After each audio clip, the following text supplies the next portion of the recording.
अस्सलाम वालेकुम। मैं जहांज़ेब राज़ी रिटेलर यूनिवर्सिटी के प्लेटफॉर्म से आपकी खिदमत में हाजिर हूं और इस दफ़ा हम रिटेलर यूनिवर्सिटी के प्लेटफॉर्म से आपके लिए एक रिटेल मैनेजमेंट का पूरा कोर्स लेकर आए हैं।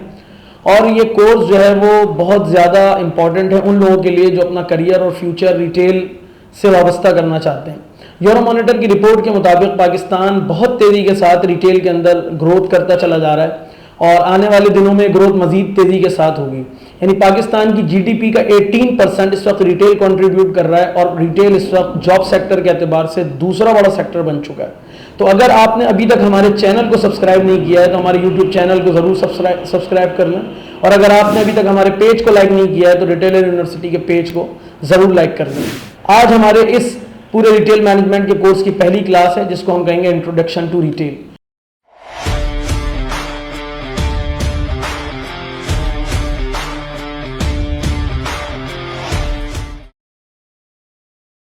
इसके अंदर क्या क्या चीज़ें एजेंडा हम देख लेते हैं। सबसे पहले हम देखेंगे कि रिटेल क्या होता है, उसके बाद हम देखेंगे कि फीचर्स और कंपोनेंट्स क्या हैं जो रिटेल में बहुत ज़्यादा ज़रूरी होते हैं, और वो कौन से स्टेजेस हैं जो रिटेल सेक्टर को ग्रोथ करने में मदद देते हैं, वो क्या वजूहात हैं जिनकी बाइस पाकिस्तान में रिटेल सेक्टर बहुत ज़्यादा तेज़ी से तरक्की कर रहा है, और इसकी पाकिस्तान में बड़े प्लेयर्स कौन है जो रिटेल सेक्टर के अंदर मौजूद है। सबसे पहले हम देख लेते हैं कि रिटेल क्या होता है। The word retail is derived from the French word retailer meaning to cut a piece of और टू ब्रेक बल्क। किसी बड़ी चीज को छोटे छोटे पीसेस के अंदर तोड़ना या किसी बल्क में से कोई छोटा पीस निकालना, ये रिटेल का मतलब होता है। इसको रिटेलर कहते हैं फ्रेंच के अंदर।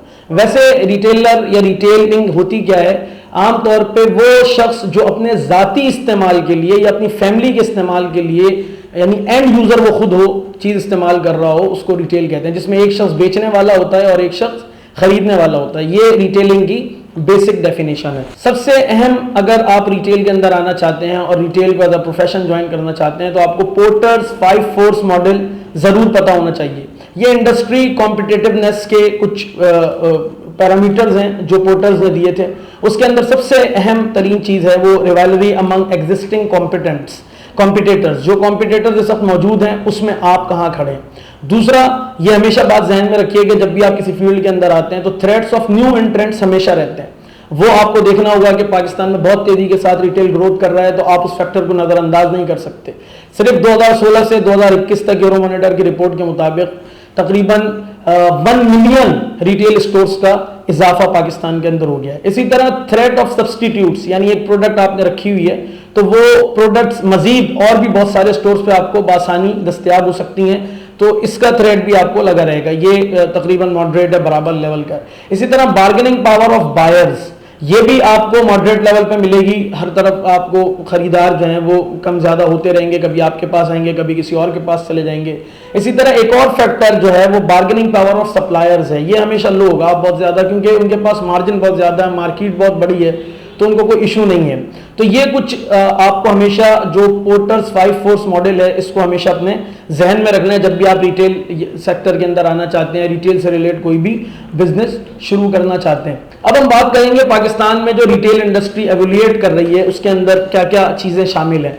सबसे पहले जो बार्टर सिस्टम होता था, ये सबसे पहली शक्ल है रिटेल इंडस्ट्री की, कि जिसके अंदर जिन्स के बदले जिन्स का तबादला होता था। किसी को चावल चाहिए होते थे, किसी के पास आटा होता था, किसी के पास भेड़ बकरी होती थी, तो किसी के पास गाय होती थी, और वो एक दूसरे से इन तमाम अशिया का तबादला करते थे। अजनास, ग़िज़ाई अजनास जो है वो एक दूसरे से एक्सचेंज कर लेते थे, और इस तरह ये रिटेल की सबसे पहली शक्ल थी। उसके बाद एक दूसरा कॉन्सेप्ट आया जो किराना स्टोर था, परचून की दुकान थी, और इसको हम मॉम एंड पॉप स्टोर्स भी बोलते हैं। उसके बाद फिर वो एरा आया जो कि मैन्युफैक्चरिंग एरा था, और उस ज़माने में फिर छोटे छोटे स्टोर्स की ज़रूरत महसूस होना शुरू हो गई और वो बहुत तेज़ी से ग्रो करने लगे।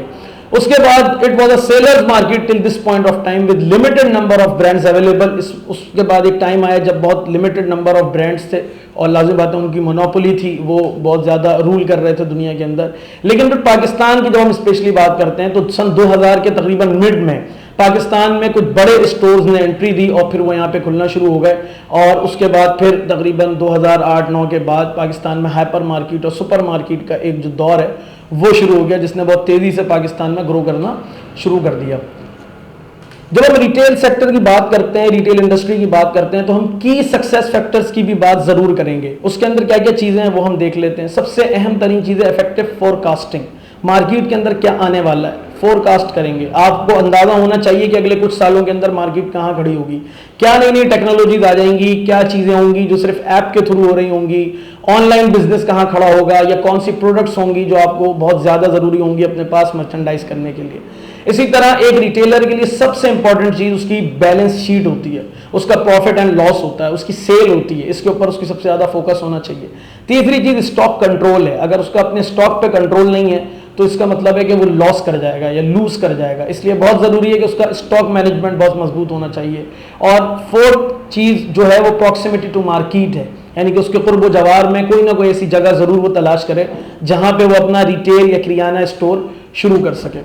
हम मजीद कुछ की सक्सेस फैक्टर्स की बात करते हैं, उसमें हायरिंग द राइट एम्प्लॉयज। सबसे अहम बात यह कि आपने जो एम्प्लॉयज हायर किए हैं वो कौन लोग हैं, इसके बारे में आपको बहुत डिटेल या बहुत अच्छे से पता होना चाहिए। आपकी मार्केटिंग टैक्टिक्स बहुत अच्छी होनी चाहिए, जिस हिसाब से कंपटीशन चल रहा है सोशल मीडिया के ऊपर बहुत सारे चैनल्स पे।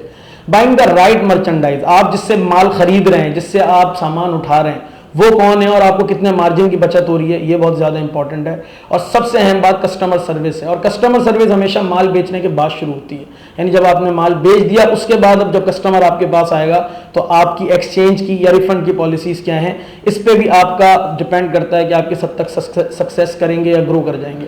जहां पे सक्सेस फैक्टर्स होते हैं वहीं पे रिस्क फैक्टर्स भी रिटेल के अंदर होते हैं। वो रिटेल फैक्टर में रिस्क फैक्टर्स क्या हैं हम उसकी बात कर लेते हैं। सबसे पहले लो ग्रोथ कंज्यूमर मार्केट। देखिए मार्केट कम ज्यादा होती रहेगी, कभी लोग आपके पास ज्यादा आएंगे, कभी कम आएंगे, कभी कोई कस्टमर जो है वो बहुत ज्यादा आपसे खरीदारी करेगा, कभी कम करेगा, ये इसका पार्ट है। रेगुलेशन एंड कंप्लाइंस है, गवर्नमेंट की तरफ से रोज नई नई पॉलिसीज आती रहती हैं, मुख्तलिफ चीजें आती रहती हैं, आपके पास टैक्सेशन आते रहते हैं, अभी इंपोर्ट एक्सपोर्ट पे बड़ा एक दबाव आया हुआ है। ये सारी चीजें सारी आपको इनको भी फेस करना पड़ेगा। Inability control cost rising input prices, dollar के रेट रोज बढ़ रहे हैं, डॉलर के रेट बढ़ेंगे तो ऑब्वियस बात है जो चीज़ आप इंपोर्ट करेंगे उसके ऊपर भी रेट बढ़ेंगे, और फिर आपको कस्टमर को वो रेट ऑब्वियस बात है वो आपको बेयर करना पड़ेंगे। आप अगर बार बार एंड यूजर पर मुंतकिल करेंगे तो उसके नतीजे में आपकी मार्केट शॉर्ट होती चली जाएगी। सप्लाई चेन डिसरप्शंस, ये भी बहुत अहम फैक्टर है।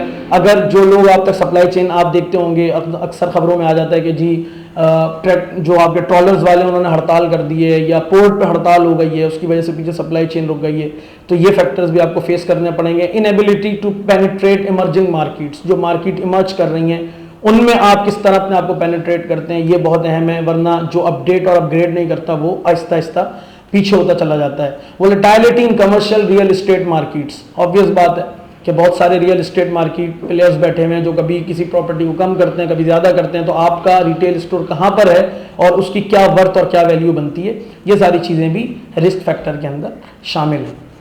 देखिए जहाँ पे रिस्क होता है वहाँ पे अपॉर्चुनिटीज़ भी होती हैं, और रिटेल इंडस्ट्री के अंदर बहुत बड़ी अपॉर्चुनिटी नए आने वालों के लिए मौजूद है और पुरानों के लिए तो पहले से मौजूद है, वो बात जानते हैं। सबसे अहम बात यह कि rise of global middle class, हमेशा रिटेल वहाँ तरक्की करता है जहाँ मिडिल क्लास ज़्यादा तादाद में होते हैं, और बहुत बड़ी तादाद में मिडिल क्लास बढ़ते चले जा रहे हैं। वो दुनिया भर में घूमते हैं, सफ़र करते हैं, नई नई ब्रांड्स को देखते हैं, और फिर वो यहाँ पे आके उन्हीं को जब देखते हैं तो उनके लिए ख़रीदारी करना आसान हो जाता है। New marketing channels and social media बहुत इंपॉर्टेंट फैक्टर है। इंस्टाग्राम है, फेसबुक है, लिंक्डइन है, बहुत सारे फैक्टर्स हैं। क्या आप इनको यूज़ कर रहे हैं, नहीं कर रहे हैं तो ज़रूर करना चाहिए, आपके लिए बड़ी अपॉर्चुनिटी है।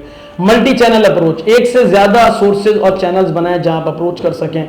डेमोग्राफिक चेंज, आप जहाँ पर मौजूद हैं वहाँ की लोकेलिटी क्या है, आबादी क्या है, परचेजिंग पावर क्या है, आप प्रोडक्ट मिक्स और प्रोडक्ट रेंज क्या बनाते हैं, ये बहुत इंपॉर्टेंट है।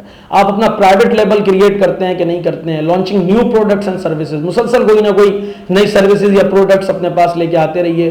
कॉम्पिटेटिव डिफरेंशिएशन वाला लोकल ब्रांडिंग, जो लोकल ब्रांड्स हैं उनके जरिए भी कोई ना कोई डिफरेंशिएट आपको जरूर क्रिएट करना चाहिए।